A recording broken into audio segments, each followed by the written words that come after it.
Liberal federal court tells President Trump that by January 1st, 2018, he must follow Barack Obama's policies and allow, by Barry A. Dillinger for American Conservative Herald. If not for activist judges intent on stalling every single agenda item on the right, the Democrats would be sorely in need of some serious therapy. At present, at least one political action party is responsible for judge shopping and halting every Trump initiative. So far this year, not a single agenda item has gone unchallenged. Compare that with Barack Hussein Obama, whose agenda items, especially those that were far left in nature, breezed through Congress with nary a whimper of defiance from 99% of the swamp rhinos. There is a reason, after all, why John Bonner had to bow out and pass the baton to Ryan. He was wildly unpopular in his own party and had never kept his many promises to fight Obama's agenda. One of the holdover policies has been in the crosshairs of the president for a few months, and it's certainly not popular among Republicans and independents. The issue is transgenders in the military. There is a conventional wisdom that says that the military of all branches of the government should be immune to social experimentations in the form of integrating gender blurring of the lines, verbiage, and behavioral criteria for service members. A federal judge has just informed the White House that the president must enforce Obama's signature legacy order and begin allowing transgenders into the military by January 1st. The Hill, a federal court, on Monday issued a clarification that the U.S. military must take transgender service members by January 1st after partially blocking President Trump's transgender policy in an earlier ruling.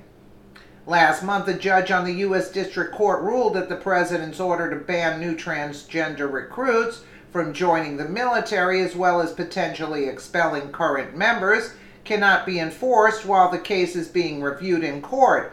Judge Colleen Cotley wrote that her injunction means that the military must continue to follow the policies established by former President Obama's June 30th, 2016 directive-type memorandum, which allowed transgender individuals to enlist beginning on January 1st. Any action by any of the defendants that changes this status quo is preliminary, enjoining Cotley wrote in the Monday memo. The ruling came after Trump issued a presidential order in August that the military stop enlisting transgender people and not use funds to pay for gender transition-related surgery. The memo also gave Defense Secretary James Mattis a 6-month deadline to assess the role of transgender groups who are currently serving in the U.S. military. In August, the judge released a lengthy memo accompanying her ruling in which she said the plaintiffs in the case, the National Center for Lesbian Rights and GLBTQ legal advocates and defenders, are likely to succeed by arguing that the president's transgender ban violates their Fifth Amendment right due process. The two groups sued in August on behalf of 6 unnamed service members and 2 recruits. The Democrats are crystal clear on what it wants to achieve by the end of President Trump's term, and that is a complete rejection of every single agenda item, regardless of its merit or virtues. A great political cartoon I saw sums it all up. The strip depicted the fake news industrial complex watching an announcement by Trump about supporting or not supporting Roy Moore of Alabama.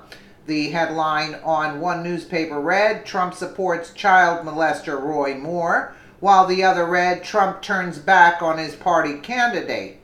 The point is that the FNIC has already written preconceived notions about what the president will say and do, and you can bet that all of them will be negative. In this case, the narrative for Trump and transgenders was already written months ago. When an awkward moment with a water bottle is a headline, there's nothing more that can save a corrupt and intellectually dishonest media. Totally agree. Let me know what you guys think in the comments below. And again, thank you so much for watching.